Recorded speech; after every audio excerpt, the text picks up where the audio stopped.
Hey everybody, so this is the first of two short quote unquote lectures, but this is more of a story I'm going to tell you on what public history is. And today I want to tell you a story that comes from my own personal experience to help illuminate what public history is and why there are tensions between scholarly historians like myself and the world of public history, and why those two worlds are often so very separate. So in around 2005, 2006, I was at the annual conference of the Canadian Historical Association, which is the professional body that I belong to. And a woman named Rhonda Hinther, who was a friend of mine, she occupied the very prestigious position of head of the research division of the newly created Canadian Museum for Human Rights, or of Human Rights. And, or is it the Canadian Human Rights Museum? Anyways, so Rhonda was going around asking other Canadianists, what are you up to? At that point, had been working on some research on same-sex wedding practices in the 50s, 60s, and 70s in the US, actually. And I didn't, at that point, yet know it was going to become a book.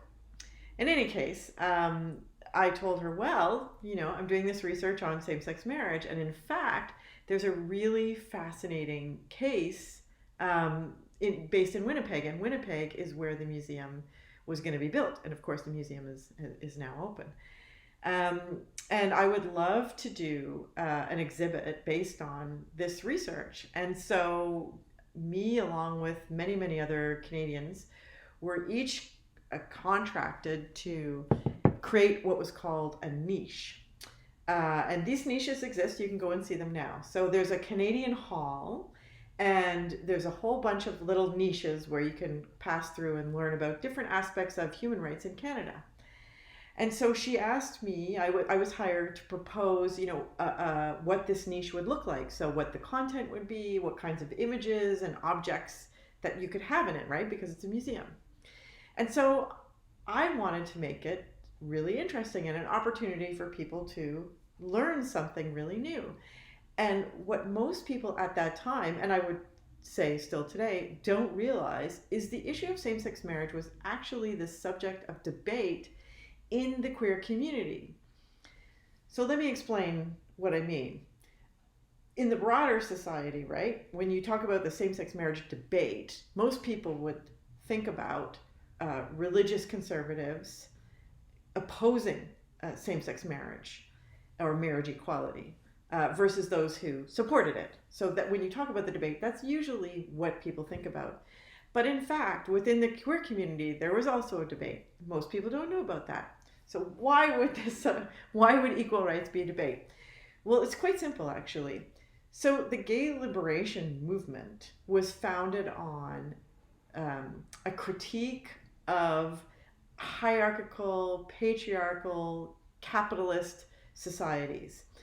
And it saw the nuclear family, the state, the church, all of these institutions that structure our political, economic, and social lives, all of them were heteronormative and ultimately oppressive to gender and sexual non-normative people, or lesbians and gays as the language at the time. And so the movement, as a gay liberation movement, its objective was to overthrow these institutions. So not to become part of the institution of marriage, but to overthrow completely the institution of marriage. And in fact, they argued that heterosexuals were also oppressed by the institution of marriage. So gay liberation would liberate everyone, not just gay people.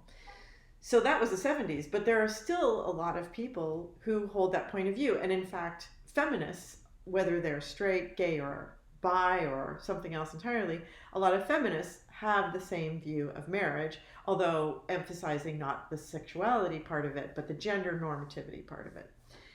And so myself, as a queer liberationist and as a feminist, I too am deeply ambivalent about marriage. I know it's a deeply meaningful institution to people on an individual level, but as far as like state involvement in our private lives and approval of our sexual relationships, yeah, I deeply object to that. So But at the same time, though, I also really appreciate people who desire a wedding ceremony. So I'm in the middle, right? And I told you last week, like, things are always messy for me. And this is one of my own personal messes, right?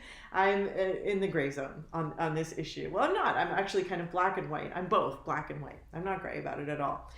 So what I thought was would be really interesting in this niche is to tell this story. So the way I framed the niche was, did you know that in the gay and lesbian community, or LGBTQ community, well, I guess T doesn't really apply in this sense, there is a debate about gay marriage. And so on one wall of the niche, it's a 3-walled niche, right? So on one wall would be this Winnipeg couple, 2 gay men who were gay liberationists, but they saw marriage equality as a kind of revolutionary act. And then on the other wall, a woman named Jane Rule, who was a very, very well-known lesbian writer, activist, and did many things, but she was most known for writing fiction. A very famous quote from her about how in 1969, when we decriminalized homosexuality, Trudeau said, "There's no place for the state in the bedrooms of the nation. What happens in the bedroom is private." And so her quote was, "Now we're blowing off the doors of our bedrooms." So basically, we're inviting, us queer people, we're inviting the state into our bedrooms. So we're really, the movement, we're going in the totally wrong direction. So these two were going to be on walls, opposing, on the opposite walls. And then in the center, what I proposed was a stylized wedding cake. And so, this multi-tiered wedding cake. And then on each tier, there would be images of different people in completely different relationship configurations. So there would be coupled people, there would be single people, there would be people in polyamorous relationships, there would be divorced people, there would be widowed and widowers, so that it would validate. The purpose was to use this wedding cake to validate all of these relationship forms as equally legitimate. But that's not what happened.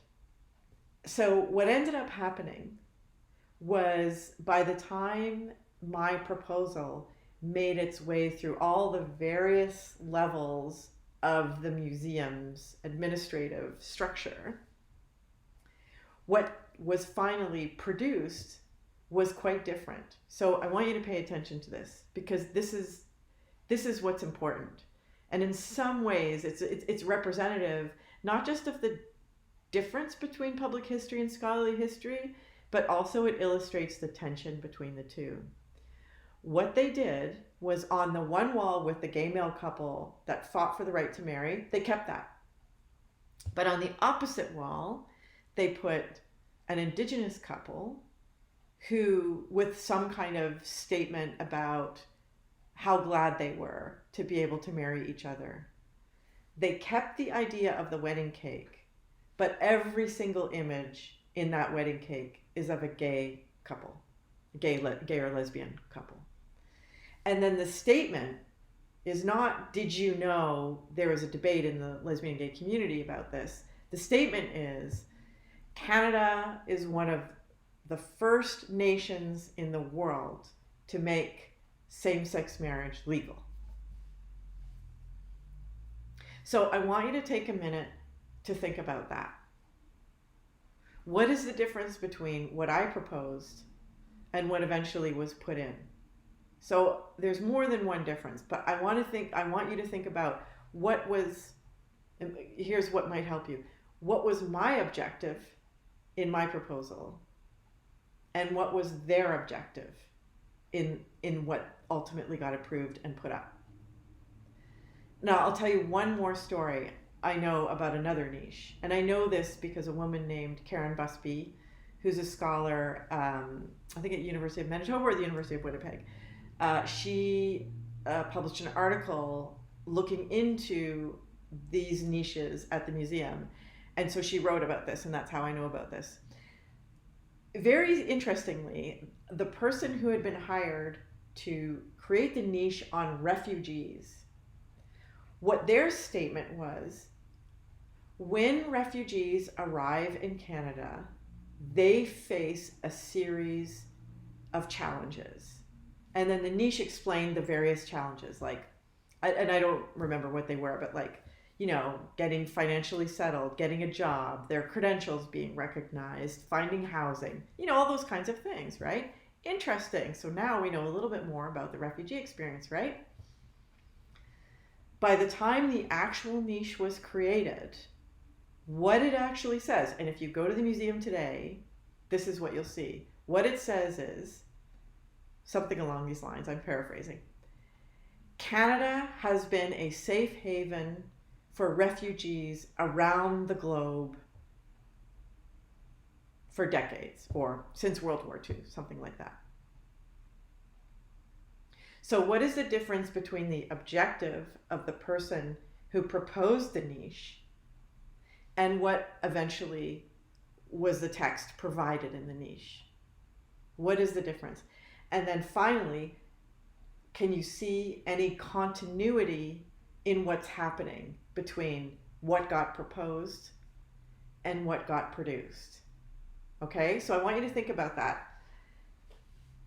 And then write down, what do you think are the tensions? What might be, why might there be a tension between what the proposers were trying to achieve and what the museum wanted to achieve?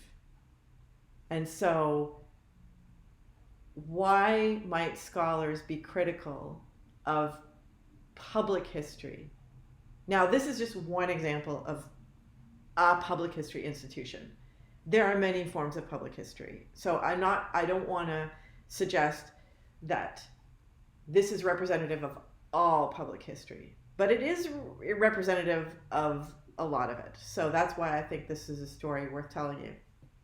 And the last thing I'll say is, none of this surprised me. What ended up happening to my niche, I was really disappointed, but it didn't surprise me because I know public history and I know how museums operate.